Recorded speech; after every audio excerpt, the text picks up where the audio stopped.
welcome back to the Panic Room, everyone, for a double book review today. Yes, we are talking about two books today, and I actually have a reason for this. I recently read two vampire books, and they were so drastically different. It got me thinking, like, what if I reviewed them both? But then I thought maybe we could have a little discussion in the comments, or, you know, you guys can give me your opinion on just the absolute sheer girth of the vampire and the lore and the world and everything that goes with it. Because these two books, I feel like, really, when bounced off of each other, show just how wide that whole genre and that monster really can be taken. So let's start with the one that is kind of more my speed, and that would be the anthology that was edited by Poppy Z. Bright, Love in Vain, and this was 20 Tales of Vampire Erotica. And I actually got both of these books at my library sale, so if you checked out that haul video, you have seen both of these. And I essentially saw this like laying on top of a stack. This was the first book I picked up in that sale because I just saw the name and I was like, hell yeah. So I love horror anthologies. Love them. I feel like that you can consume it in such a, you know, bite-sized manner, and yet, you know, it is a cohesive book, I guess, if that makes sense.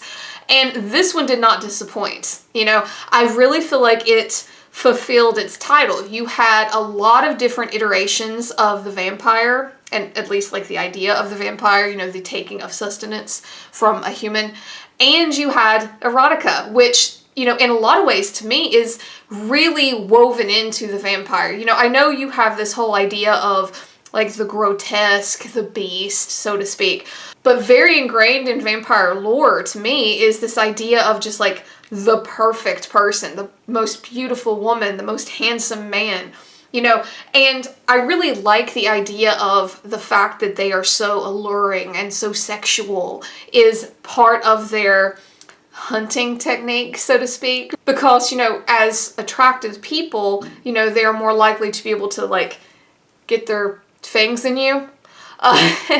You know, and be able to put themselves in situations where they can be more intimate, you know, and take the sustenance that they need. So I completely understand where the idea of a sexy vampire or, you know, a vampire with sex appeal came from. It makes sense. You know, if you're hunting humans, you know, for food, one of the best ways to do that is to be hot and to attract either your male or your female or whatever type of prey you prefer. So I really felt this book embodied that idea very well. And the thing that really shocked me about this book is that there was such a wide variety. And I guess it's because it's a bunch of different authors, but there was such a wide variety of different takes on the vampire. It wasn't really your standard, like, you know, vampire meets person, does their thing and goes on.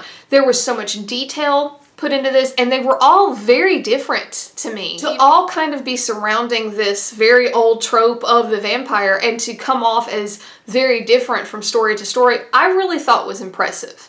I really did, especially, you know, for a horror lover. I've read a shitload of vampire stuff, so I really enjoyed that. I thought overall this was an amazing anthology. Now, obviously, in anthologies, we always have this. There were some stories that drug for me. One of those was the final fete of Abba Addie, or Addie.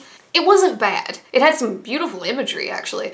I don't know, some of them just seemed like they went on a little too long for the point of the story. But again, you know, none of these were bad. I just think that it was a personal preference. And with an anthology, you're always going to have that. I don't care what it is you're reading about. You could be reading about dogs or, you know, elephants for all I care.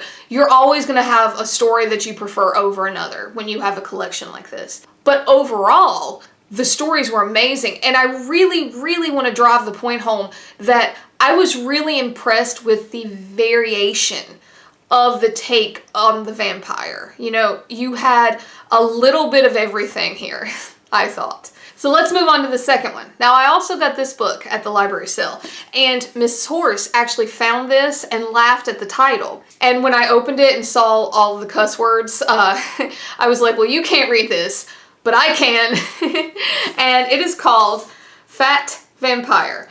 There is a cute little stylization on the front here, And this book is called A Never Coming of Age Story. And I feel like if you know anything about vampires, you kind of know what this was about just based on that. So essentially what you have here is a 15-year-old boy who has the same problems as every 15-year-old boy, except on top of that, he's also a vampire now.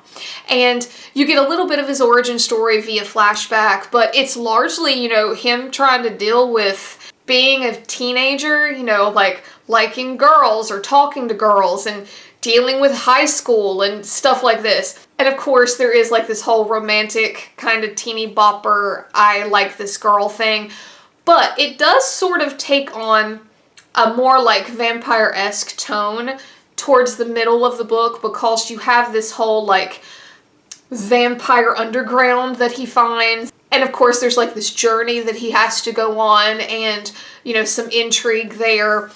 You know, no spoilers, but I do feel like you kind of get where I'm heading with this. You know, he kind of has to come into himself not only as a vampire, but also as a teenager.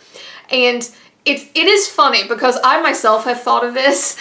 Like, what happens if, you know, somebody who is not perfect, who doesn't have a six-pack, or who isn't 100 pounds with, you know, bleach blonde hair and blue eyes, was to get bitten by a vampire, you know? Because this boy describes himself as, you know, pudgy and short with acne and, you know, essentially a normal kid. But in this roundabout, you know, series of unfortunate events, if you will, he found himself as a vampire. And it's a fun little ride. It really is. Now, it's not kid-friendly, but I look at this almost like a palate cleanser. You know, is it scary? Not really, but it kind of scratches that itch for a vampire story. It's super easy to read. It's not thick. I want to say I read this in like a day or two. It's a fun story. And of course, we're all familiar with like the teenage vampire, right? And you know, I really just thought it was an interesting look to see, you know, the vampire being taken this way, almost Twilighty, very adolescent, versus the vampire taken this way, which is very adult. You know, they're really at the opposite ends of the spectrum here, and yet they're both enjoyable to us vampire lovers. And I think that's a very unique thing, you know, like I don't know if that's the case, and please tell me down below if you think it is. I don't know if that's the case with other types of monsters, to use that term, you know, kind of loosely. Is it as enjoyable to see, you know, the Twilight werewolf as it is to see, you know, like the hardcore, you know, blood and guts kind of werewolf? I don't know.